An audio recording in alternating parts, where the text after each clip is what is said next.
আপনি আসিয়ার বোন, আপনি ওইখানে ওই দিন ছিলেন এক ঘরের ভিতর, আপনার কথা মানে আপনি যা বলবেন সেটাই হবে। এই জন্য আপনাকে যদি ওরা ঘুমের ঘরে কিছু খাওয়াই থাকে আপনি বলবেন যে আমাকে ঘুমের ভিতরে কিছু খাওয়াই দিচ্ছে, আমি ঘুমাইছিলাম, আমি কিছুই জানি না, আমি সকালে উঠে দেখছি এটা। কিন্তু আপনি যদি বলেন যে রাত 2:30টার সময় হয়েছে, আমি তাহলে তো হবে না। আপনার কথা শোনার জন্য বাংলাদেশের লক্ষ লক্ষ মানুষ অপেক্ষায় আছে যে আপনি আসলে যেখানে ছিলেন, আপনি যেহেতু বোন, আপনার বাড়ি যে হয়েছে ধর্ষণটা, সেহেতু আপনি তো মানে জায়গায় ঘরে ছিলেন, আপনি যা বলবেন সেটাই হবে। কিন্তু আপনি যদি এরকম ভুলভাল কথা বলেন, খাওয়াই থাকে, আপনি বলেন যে আমারে খাওয়াইছে, আমি কিছুই জানি না, সকালে উঠে দেখেছি আমি এই অবস্থা। কিন্তু আপনি যদি টাইম উল্টো পাল্টা বলেন, তখন তো মনে করেন আমাদের বাংলাদেশের লোকের, আপনি সকালে আপনার ঘুম ভাঙছিল কয়টায়, মানে যখন আপনি দেখছেন আপনার বোন তখন কোথায় ছিল?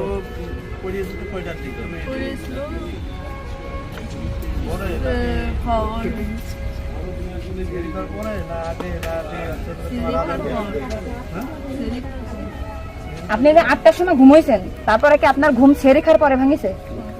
তার ভিতরে আপনি কিছুই জানেন না।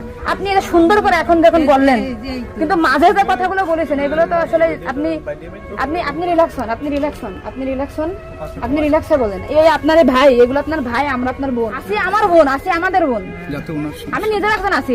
আপনি আপনি যদি এই কথা উল্টো পাল্টা বলেন, আমরা বাংলাদেশের লোক তো ডিপ্রেশনে চলে যাচ্ছি আপনার কথাই। রাত্রে আপনার ঘুমের ওষুধ খাওয়াই দিছে, এই খাওয়াইছে আপনার কে মনে হয়, কে খাওয়াইছে আপনার ঘুমের ওষুধ?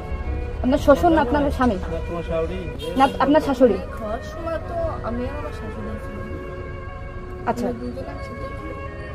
আপনার কি মনে হয়, আপনার যেহেতু আপনি ওই বাড়িতে সংসার করছেন, আপনার মনে হয় কে খাওয়াইছে আপনাকে, মানে আপনার শাশুড়ি না আপনার শ্বশুর হতে পারে?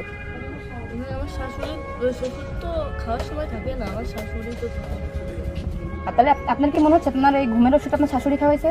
কিন্তু আপনার শাশুড়ি যদি খাওয়াই থাকে, তাহলে ধর্ষণটা আপনার শ্বশুর কিভাবে করলো? মানে ওরা তো সবই জানে। তা আপনি কি এটা কখনো কি মিডিয়ার সামনে আগে বলছেন যে তাই তো আপনার শাশুড়ির 3 দিন বাইরে থাকার কথা না, সবার আগে তো উনি অ্যারেস্ট হওয়ার কথা? আপনি কি এটা আমাদেরকে জানাইছেন, সোশ্যাল মিডিয়াতে জানাইছেন?